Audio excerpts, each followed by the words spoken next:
آپ کے لیے جب رشوت کا راستہ کھولا جاتا ہے اور مجرم اپنے آپ کو قانون کی گرفت سے بچانے کے لیے ضمیر خریدنے کی کوشش کرتا ہے تو وہ ایک سخت امتحان ہوتا ہے۔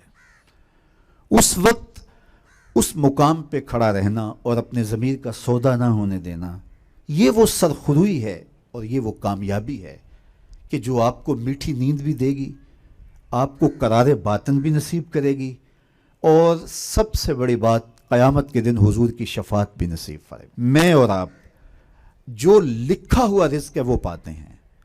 اب اس لکھے ہوئے مقسوم رزق کو حاصل کرنے کے لیے ہم چاہے جائز راستہ اختیار کر لیں، چاہے ہم ناجائز راستہ اختیار، یہ ہمارا اختیار ہے اور اسی اختیار پہ ہمیں پکڑ ہے۔ بعض لوگ کہتے ہیں کہ فلاں شخص اگر ناجائز فروشی نہ کرتا، 2 نمبر کام نہ کرتا تو اتنا امیر نہیں ہو سکتا تھا، یار حلال کے رزق سے تو بمشکل وقت گزرتا ہے، یہ ایک تاثر ہے۔ ایسا نہیں ہے، جو مقسوم ہے وہ مل کے رہتا ہے۔ دولت قارون حاصل نہ کی جائے، دولت عثمان حاصل کی جائے۔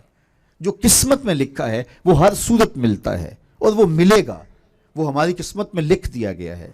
حضور علیہ السلام نے فرمایا کہ اپنے رزق کو، اپنے مقدر کے مقسوم کو حاصل کرنے کے لیے خوبصورت طریقہ اختیار کرو، اور اللہ تعالیٰ جل شانہ ہمیں حلال رزق کے جو وسائل نصیب فرمائے ہیں اور اس میں جو برکت رکھی ہے۔ دیکھو، کثرت کوئی چیز نہیں ہوتی، برکت بڑی چیز ہوتی ہے۔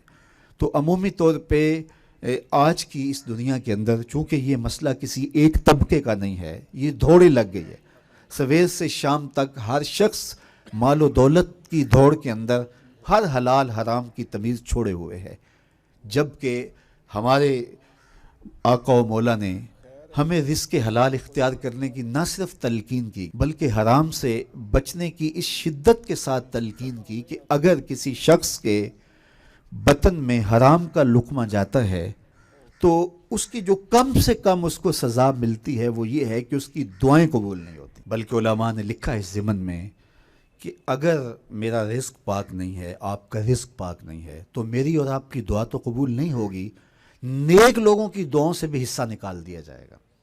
اللہ کے نیک بندے تو ساری امت کے لیے دعا مانگتے ہیں، اللہ پوری امت کی خیر فرما، لیکن نیک لوگوں کی دعاؤں کا جو ہمارے لیے بطور امت حصہ بنتا ہے وہ نکال دیا جاتا ہے اگر ہمارے رزق کے اندر پاکیزگی نہیں ہے، ہمارے رزق کے اندر، ہمارے تومہ کے اندر حلت نہیں ہے۔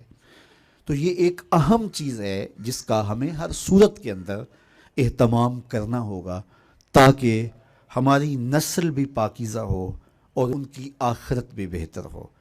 چونکہ رزق حلال سے پلا ہوا جسم اور رزق حرام سے پلا ہوا جسم دونوں میں فرق ہے، اور اللہ تعالیٰ جل شانہ نے ہمیں حلال رزق کمانے کی نہ صرف تلقین کی ہے، حرام سے بچنے کی سخت تاکید کی۔ ہمارے بزرگ و صوفیہ فرماتے ہیں کہ جو شخص رزق کی پاکیزگی کا اہتمام نہیں کرتا تو اس کا باطن کبھی بھی روشن نہیں ہو سکتا، حتیٰ کہ اس کے ضمیر کو مرتے ہوئے بھی دیر نہیں لگتی ہے۔ تو مجھے بھی، آپ کو بھی اور پوری قوم کو ہمیں پاکیزہ رزق کو اختیار کرنے کے لیے تگ و دو، تردد، کوشش اور محنت کرنی چاہیے، اور اللہ کی طرف سے دیے گئے تھوڑے رزق پر توکل سیکھنا چاہیے۔ سیدنا علی المرتضیٰ رضی اللہ تعالی عنہ کا ایک فرمان سنیے، آپ نہال ہو جائیں گے کہ میرے حضور نے کیا ارشاد فرمایا۔ کہ بعض کا ایسا ہوتا ہے کہ انسان دائیں بائیں دیکھتا ہے کہ اطراف کے اندر لوگ موج کر رہے ہیں اور میں بھی اسی منصب کا شخص ہوں، لیکن میں رزق حلال کی تلاش میں بہت پیچھے رہ گیا ہوں۔